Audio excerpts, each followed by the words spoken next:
Praise the lord అండి. అందరికీ good morning.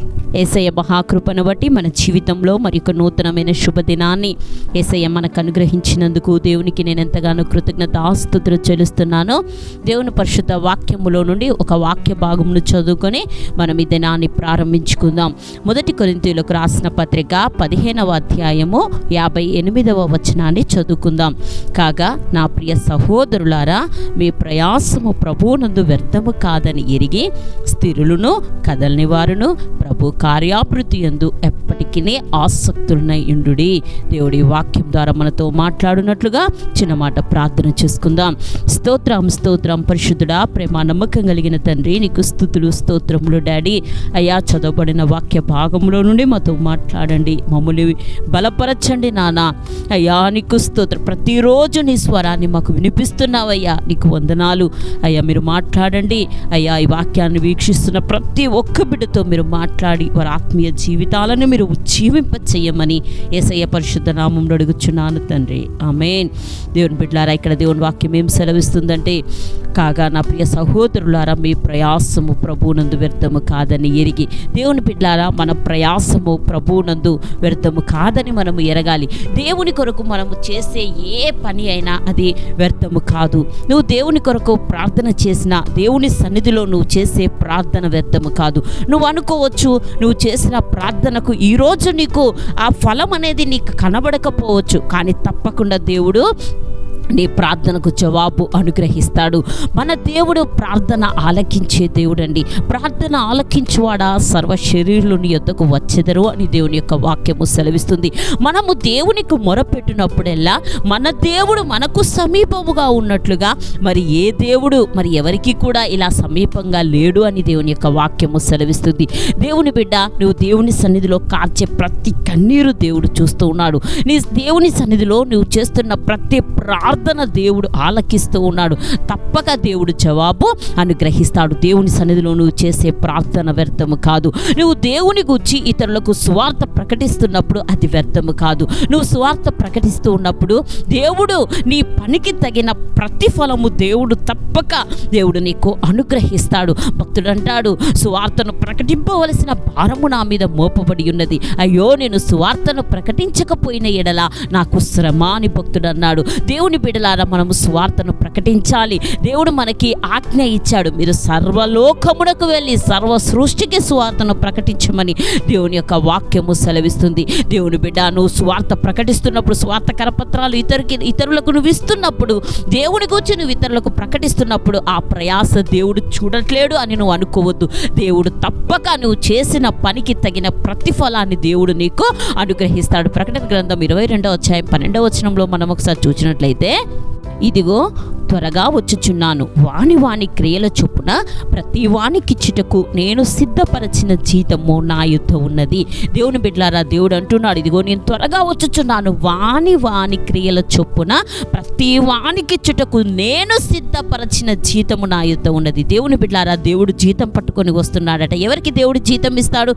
ఎవరైతే పని చేస్తారో వాళ్ళకే జీతం అండి. నువ్వు పని చేయకుండా దేవుని కొరకు నువ్వు ప్రయాసపడకుండా ఉంటే నీకు ఏ జీతము దేవుడు ఇవ్వడు. దేవుని బిడ్డలారా, ఎవరికైనా అంతే కదా, పని చేసిన వాళ్ళకే జీతం దొరుకుతుంది, అంతే. నువ్వు దేవుని కొరకు ఈ భూమి మీద నువ్వు ఎంత ప్రయాసపడతావో, ఎంత కష్టపడతావో, నీ శరీరాన్ని నువ్వు దేవుని కొరకు ఎంత వ్యయపరచుకుంటావో అంతగా నువ్వు దేవుడు నిన్ను ఆశీర్వదిస్తాడు. గొప్ప బహుమానాన్ని దేవుడు నీకు అనుగ్రహిస్తాడు. నువ్వు దేవునికి కొరకు చేసే ఏ పని అయినా, అది సువార్త పరిచర్య అయినా, ఇంకా నువ్వు దేవుని కొరకు ఏది చేసినా ఆ ప్రయాస వ్యర్థము కాదని నువ్వు ఎరగాలి. దేవుని బిడ్డలారా, దేవుడు జీతం పట్టుకొని వస్తున్నారు.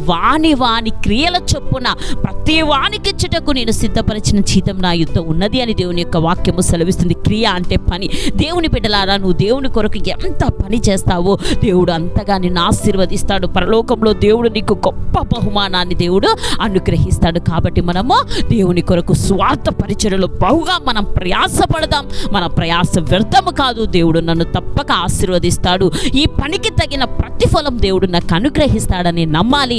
దేవుడు తప్పకుండా నీ జీవితంలో అద్భుతము జరిగిస్తాడు. అదేవిధంగా బీదవారికి నువ్వు చేసే సహాయము కూడా వ్యర్థము కాదు. దేవుని బిడ్డలారా, నువ్వు బీదవాళ్ళను దేవుని యొక్క వాక్యంలో ఏం సెలవిస్తుందంటే ఒకసారి మనం చూద్దాం. కీర్తనల గ్రంథం 41వ కీర్తన 1, 2, 3 వచనాలు చదువుకుందాం.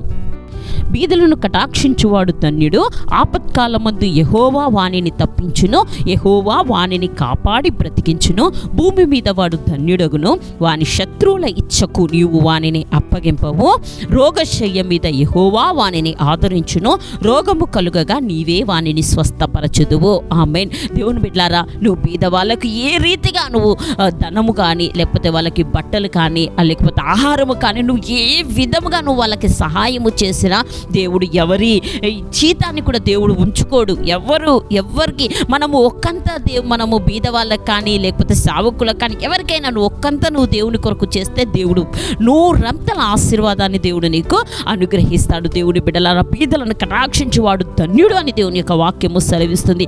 ఆపత్కాలమందు యెహోవా వానిని తప్పించుడు. నీకు ఆపద వచ్చినప్పుడు దేవుడు ప్రతి ఆపద నుండి దేవుడు నిన్ను విడిపిస్తాడు. నువ్వు బీదలను కటాక్షిస్తే దేవుడు ప్రతి ప్రమాదమును తప్పిస్తాడు, ప్రతి అనారోగ్యం నుండి దేవుడు నిన్ను తప్పిస్తాడు, ప్రతి శోధన నుండి దేవుడు నిన్ను తప్పిస్తాడు. యెహోవా వాడిని కాపాడి బ్రతికించును, భూమి మీద వాడు ధన్యుడగును అని దేవుని యొక్క వాక్యము సెలవిస్తుంది. రోగశయ్య మీద యెహోవా వానిని ఆదరించును, రోగము కలుగగా నీవే వానిని స్వస్థపరచుదు. దేవుని బిడ్డలారా, మీలో ఎవరైనా ఏదైనా అనారోగ్యంతో బాధపడుతూ ఉంటే మీరు దేవుని ఆజ్ఞను పాటించి పేదవారికి మీరు సహాయం చేసి చూడండి. తప్పక దేవుడు మీకు తగిన ప్రతిఫలం అనుగ్రహిస్తాడు. దేవుడు మిమ్మల్ని స్వస్థపరుస్తాడు. దేవుడు మిమ్మల్ని విడిపించి గొప్ప చేస్తాడు. మీ ప్రయాస వ్యర్థము కాదు. నువ్వు పేదవారి కోసం చేసే ఆ పని, అదే ఆ యొక్క నువ్వు చేసేది సహాయము వ్యర్థము కాదని నువ్వు విశ్వాసముతో చెయ్యి. దేవుడు తప్పక సహాయము చేస్తాడు. ఇందాక మనం చదువుకున్నాం కదా, 1 కొరింథీయులకు రాసిన పత్రిక 15వ అధ్యాయం 58వ వచనంలో ఇంకా ఏముంది? మనము చూసాం, మీ ప్రయాస ప్రభునందు వ్యర్థము కాదని ఎరిగి స్థిరులను కదలని వారు దేవుని యొక్క వాక్యం. మనం స్థిరంగా ఉండాలి. దేవుని బిడ్డలారా, దేవునిలో మనము స్థిరముగా ఉండాలి. దుష్టులు ఎలా ఉంటారట? గాలి చెదరగొట్టు పొట్టు వలె ఉంటారని కీర్తన గ్రంథం 1:4వ వచనంలో ఉంటుంది. కాబట్టి మనం ఎలా ఉండాలి? స్థిరంగా ఉండాలి. దేవునిలో చాలా మందికి స్థిరమైన మనసు ఉండదండి. ఒక దేవుని సన్నిధికి దేవునిలో స్థిరంగా వారు నిలబడలేకపోతూ ఉంటారు. మాటికి వారు ఆత్మీయ జీవితంలో పడిపోతూ ఉంటారు. కానీ మనం అలా ఉండొద్దు. మనము దేవునిలో స్థిరంగా ఉండాలి. అందుకే భక్తుడు అంటాడు కీర్తనలు 51:10, దేవా నా యందు శుద్ధ హృదయము కలుగజేయుము, నా అంతరంగంలో స్థిరమైన మనసును నూతనముగా పుట్టించుమని భక్తుడు ప్రార్థన చేస్తూ ఉన్నాడు. దేవుని బిడ్డలారా, మన అంతరంగంలో మనం ప్రతిరోజు ఈ ప్రార్థన చేయాలి. భక్తుడు చేసిన ప్రార్థన, దేవా నా యందు శుద్ధ హృదయము కలుగజేయి, నా అంతరంగంలో స్థిరమైన మనసును నూతనముగా పుట్టించు అని భక్తుడు ఎలా ప్రార్థన చేశాడో మనము కూడా అటువంటి ప్రార్థన చేయగలిగిన వారిగా ఉండాలి. మనం ఎలా ఉండాలి? స్థిరులుగా ఉండాలి, కదలని వారిగా ఉండాలి. దేవుని బిడ్డలారా, కీర్తనల గ్రంథం 125వ కీర్తన 1వ వచనంలో ఉంటుంది, యెహోవా యందు నమ్మికించు వారు కదలక నిత్యము నిలుచు సియోను కొండవలేనుందురు అని దేవుని యొక్క వాక్యము సెలవిస్తుంది. దేవుని బిడ్డలారా, మనం కదలని వారిగా ఉండాలి. దేవుళ్ళో ఎలా ఉండాలి? స్థిరముగా కదలని వారిగా మనం ఉండాలి. అదేవిధంగా ఇంకా ఎలా ఉండాలి? ప్రభు కార్యాభివృద్ధి యందు ఎప్పటికీ కూడా మనం ఆసక్తులుగా ఉండాలి. దేవుని బిడ్డలారా, చాలా మంది విశ్వాసులు ఒకప్పుడు వాళ్ళకున్న ఆసక్తి, ఇప్పుడు వారు ఆ ఆసక్తిని కనుపరచలేకపోతున్నారు. వాళ్ళ ఆసక్తిని వాళ్ళు చల్లారిపోయిన స్థితిలో ఉంటున్నారు. ప్రభు కార్యాభివృద్ధి యందు ఒకప్పుడు ఎంతో ప్రయాసపడ్డారు దేవుని పని కొరకు. కానీ ఇప్పుడు వాళ్ళు ప్రయాసపడలేకపోతున్నారు. కాబట్టి వాళ్ళు ఎలా ఉన్నారు? చల్లారిపోయిన స్థితిలో ఉంటున్నారు. కానీ దేవుని బిడ్డలారా, మనం ఎలా ఉండాలి? ప్రభు కార్యాభివృద్ధి యందు ఎప్పటికీ కూడా మనం ఆసక్తులుగా ఉండాలి. దేవుని బిడ్డలారా, అందుకే రోమీయులకు రాసిన పత్రిక 12వ అధ్యాయం 11వ వచనంలో ఉంటుంది, ఆసక్తి విషయంలో మాంద్యులు కాక ఆత్మయందు తీవ్రత గల వారే ప్రభువును సేవించుడి అని దేవుని యొక్క వాక్యము సెలవిస్తుంది.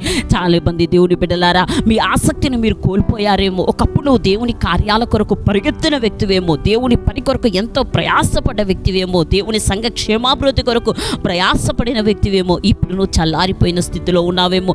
దేవుని బిడ్డ, నువ్వు నిన్ను నువ్వు పురికొల్పుకొని నువ్వు లేచి ఆసక్తి విషయంలో నువ్వు మాంద్యులుగా ఉండొద్దు. కానీ మనం ఆత్మయందు ఎలా ఉండాలి? తీవ్రత కలిగిన వారిగా మనం ప్రభువును సేవించాలి.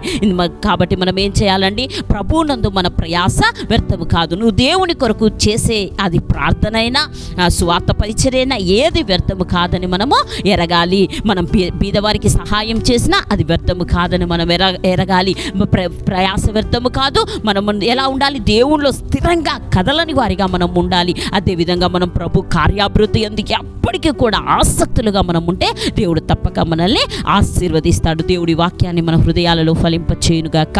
వాక్య ఫలింపు నిమిత్తం వచ్చిన మాట ప్రార్థన చేసుకుందాం. స్తోత్రం స్తోత్రం పరిశుద్ధుల ప్రేమ నమ్మకం కలిగిన తండ్రి, విత్తబడిన ఈ వాక్యాన్ని నీ బిడ్డల హృదయాలలో మీరు ఫలింపచేయండి అయ్యా. నీ బిడ్డల ప్రయాస వ్యర్థము కాదని అయ్యా బిడ్డలు ఎరుగునట్లుగా సహాయం వీరి జీవితాల్లో నీ కార్యాలు జరిగించండి. దినమంతటి కావలసిన కృపను దయచి నీ బిడ్డల కన్నీటిని నాట్యముగా మార్చి వీరి జీవితాల్లో నీ మహిమ కలిగిన కార్యాలు జరిగించి నీ కార్యాభివృద్ధి ఎందు ఎప్పటికీ వీరు ఆసక్తులుగా ఉండునట్లుగా సహాయం చేయమని యేసయ్య పరిశుద్ధ నామములో అడుగుచున్నాను తండ్రి. ఆమేన్.